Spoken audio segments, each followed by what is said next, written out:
தளபதி ரசிகர்கள் எல்லாருக்குமே செம ஹாப்பியான நியூஸ். உலகநாயகன் கமல்ஹாசனால தளபதி ரெக்கார்டை கொஞ்சம் கூட தொட முடியல அப்படின்னு தான் சொல்ல வேண்டும். தளபதி உச்சத்தில் இருக்காங்க, இன்னும் கமல்ஹாசன் கீழே தான் இருக்காங்க அப்படின்னு சொல்லி விமர்சனங்கள் செய்து கொண்டு வருகிறார்கள். இதை பற்றி டீட்டெயிலாக தான் பேச போகிறோம்.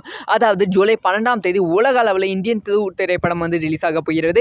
இந்த திரைப்படம் இந்தியன் 1, அதாவது 28 வருஷம் கழிச்சு இந்தியன் 2 ரிலீஸ் ஆக போகிறது. அதனாலே இந்த படத்துக்கு பெரும் எதிர்பார்ப்பு இருக்கிறது. அதனால் படக்குள்ள ஒரு முடிவு பண்ணி இந்தியனை ரீரிலீஸ் பண்ணலாம் அப்படின்னு சொல்லி நேற்று ரீரிலீஸ் பண்ணியிருந்தாங்க. எல்லா திரையரங்கிலும் இந்தியன் படம் பயங்கரமாக கொண்டாடப்பட்டது. முக்கியமாக ஹவுஸ்ஃபுல் ஷோஸ்லாம் நிறைய இருந்தது. இப்போ இந்தியன் 1 திரைப்படம் கில்லி திரைப்படத்தோட ரெக்கார்டை பிரேக் பண்ணியிருக்கா அப்படின்னு நான் பேச போகிறோம். ஸோ கில்லி திரைப்படம் உலக அளவில் பெரும் ப்ரமோஷனில் ரிலீஸ் ஆன திரைப்படம் தான். ரீரிலீஸ் ஆன திரைப்படம் இந்த அளவுக்கு கொண்டாடப்படுமா அப்படிங்கிற கேள்வி எழுந்த திரைப்படம் தான் கில்லி. ஸோ கில்லி ரிலீஸ் ஆகி உலக அளவில் முதல் நாள் மட்டுமே 10 கோடிக்கும் மேலே வசூல் சாதனை படைத்தது.